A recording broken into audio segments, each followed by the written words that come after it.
It all started on a Tuesday, because of course it did. Tuesdays are when the HOA holds their sacred little meetings where middle-aged Karens gather in a circle like witches around a cauldron, only their brew is made of passive aggression, gossip, and misplaced entitlement.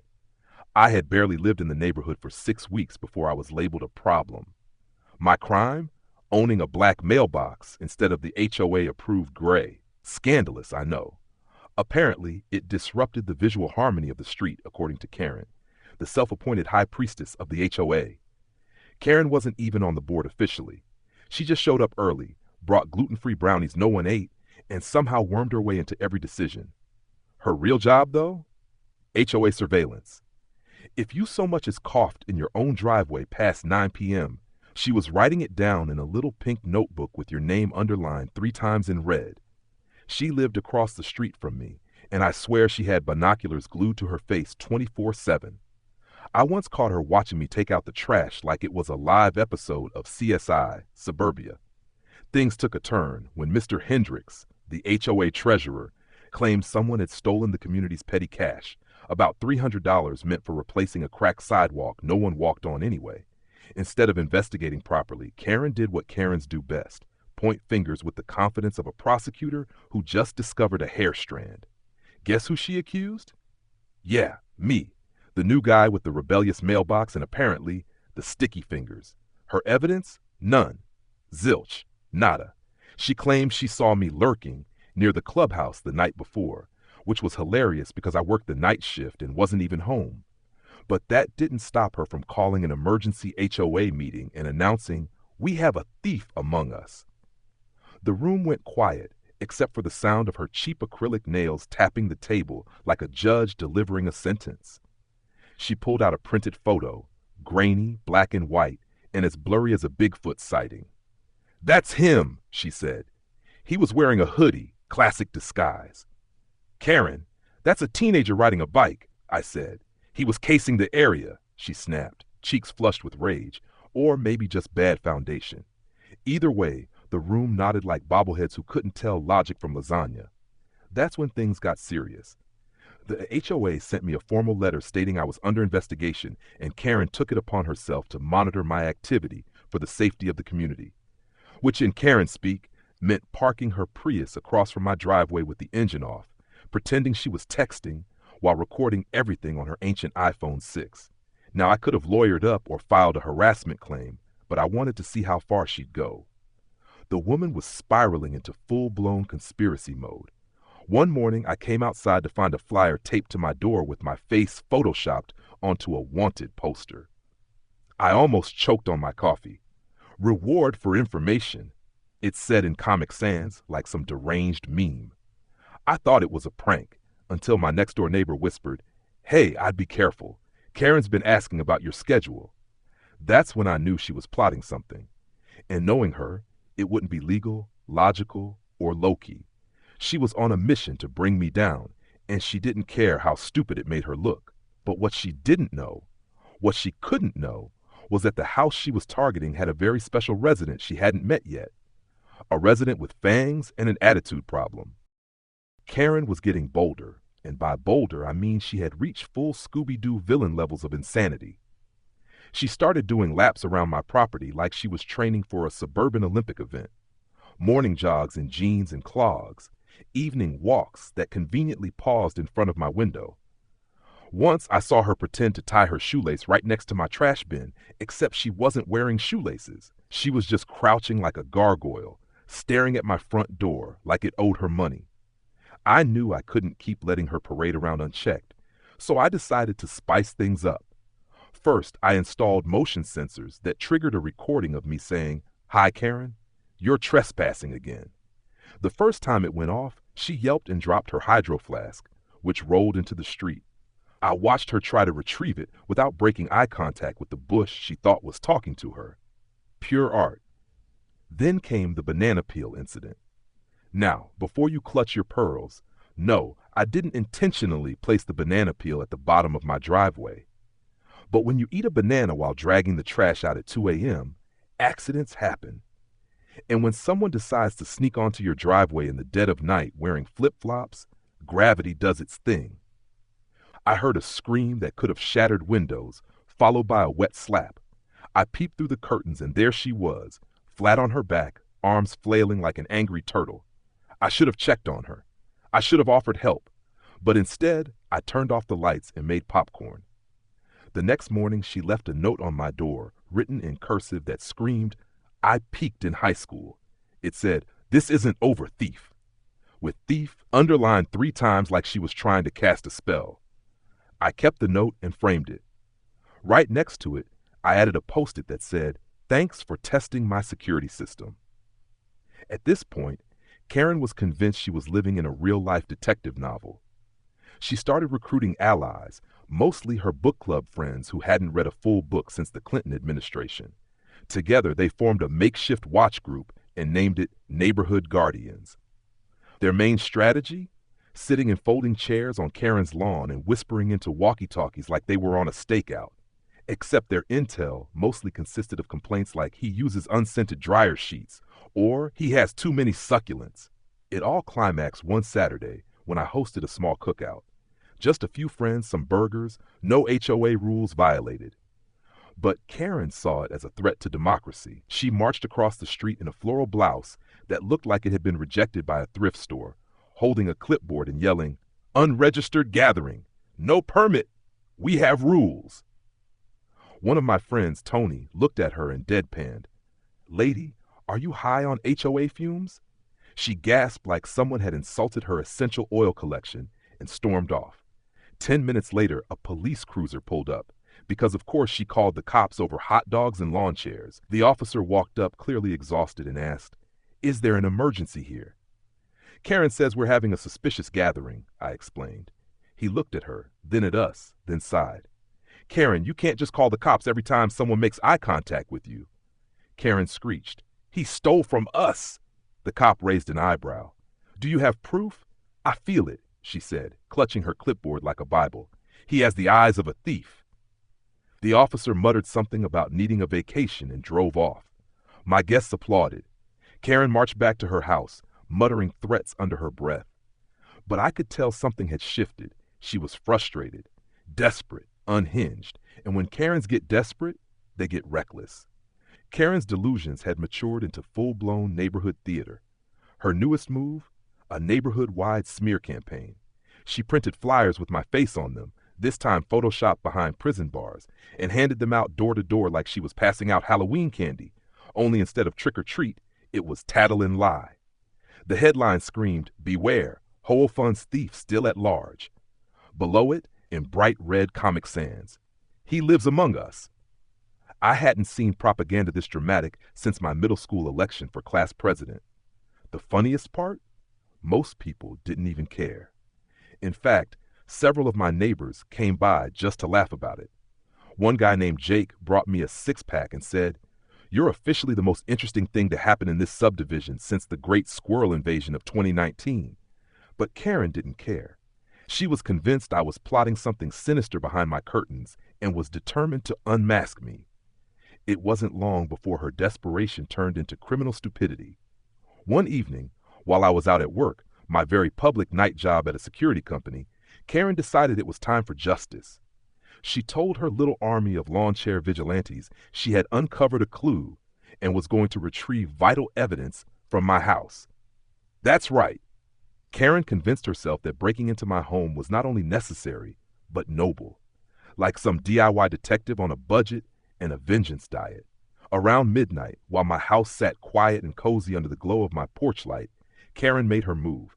She put on all black like she was auditioning for a low-budget spy film.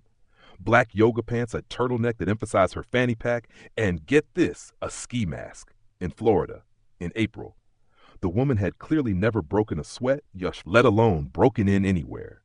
She waited until the street was silent, then tiptoed across my lawn with the grace of a drunk raccoon. She reached my side window and pulled out a credit card, attempting the oldest move in the burglar handbook. Unfortunately for her, I don't live in a Disney sitcom. That window had reinforced locks and a motion detector camera pointed right at it. The second she started jiggling it, my phone buzzed. I watched the live feed from my work computer in disbelief. She even mouthed the words, "Gotcha, thief," like she was starring in her own internal soap opera. But Karen wasn't done. She moved to the back door. This time she brought out a bobby pin, because clearly her expertise in hair accessories translated to criminal infiltration. When that didn't work, she pulled out a crowbar from her fanny pack. A crowbar! At this point, it was clear she hadn't come to investigate anything. She came to break in, search for non-existent loot, and probably steal a few houseplants out of spite. But here's where it gets juicy. While she fumbled with the door, huffing like a chain-smoking ninja, she didn't realize one very important detail. I had security not just outside, but inside. My house is wired tighter than a NASA shuttle, and no, not just for burglars.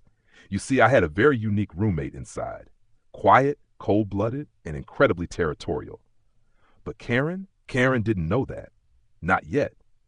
She finally managed to wedge the back door open just a crack, panting like she'd finished a triathlon. She grinned to herself, looking around like she expected to find a vault labeled "Stolen HOA Funds." I was still watching the feed, hands behind my head, grinning so wide I probably looked unhinged. I knew exactly what was waiting behind that door. But we're not there yet. By the time Karen slithered halfway through my back door, the sheer audacity of it all nearly broke the space-time continuum. She was inside my house, at midnight, in a ski mask, with a crowbar. And the dumbest part?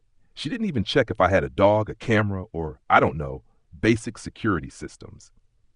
I guess that's what happens when you read too many true crime books and think you're Nancy Drew with a Fitbit. She tiptoed across my kitchen tiles, eyes darting like she was scanning for hidden treasure, or maybe just looking for something to take so her theory would look right all along. My home was clean, organized, and suspiciously unloot-like, which clearly frustrated her. She opened drawers, peeked behind picture frames, and even looked inside a cereal box. Apparently, she thought I'd stuffed $300 inside a box of Frosted Flakes. Makes sense. Tony the Tiger is pretty convincing. Meanwhile, I was at work sipping on my third energy drink of the night, watching the live feed like it was the Super Bowl. She was triggering motion alerts like she was playing laser tag with herself. And then she did it. She entered the hallway that led to that room, the one I'd always kept locked when company came over, the one with the temperature monitor, humidity controls, and warning stickers that she absolutely ignored. It was like she was drawn to bad decisions like a moth to an electrified zapper. Now, before we go any further, let me explain something important about my roommate. His name's Diablo, and he's not your average pet. No barks, no meows, no cute little squeaks. Diablo is a Colombian red-tailed boa constrictor, a 7-foot-long beefy boy who enjoys warm hiding spots, frozen rats, and silence. He doesn't like strangers. He doesn't like sudden movement. And he really doesn't like people opening his enclosure without permission. Karen, bless her clueless soul, walked into that room like she owned it. She muttered something like, "Where's your stash, you sneaky little thief?" Then she noticed the tank. She crept closer, tapping the glass like it was an exhibit at a children's zoo. "What the hell is this? You got a pet worm?" she scoffed. Diablo didn't move. He rarely does. He likes to wait, observe, calculate. Something Karen's never done in her life. She jiggled the lid of his tank, the locked lid, then tried lifting it. I had reinforced it with latches, but I guess she thought sheer nosiness would override engineering. Lucky for her, she didn't get it open, yet. She got distracted by a box on my shelf labeled surveillance hard drives. She lunged for it like it was a treasure chest, pulled it down, and dropped it. It crashed. Loud. Loud enough to startle Diablo, who lifted his head and locked eyes with her. She didn't notice. She was too busy flipping through my old hard drives, looking for her non-existent HOA loot. And let me just say, there's something hilarious about watching a middle-aged woman in a ski mask squat next to a snake tank while muttering conspiracy theories about a neighborhood sidewalk fund. At this point, even Diablo was judging her. I dialed the non-emergency police line with one hand and kept watching with the other. My voice was calm, collected. "Hi, there's a woman breaking into my house right now. Nope, not kidding.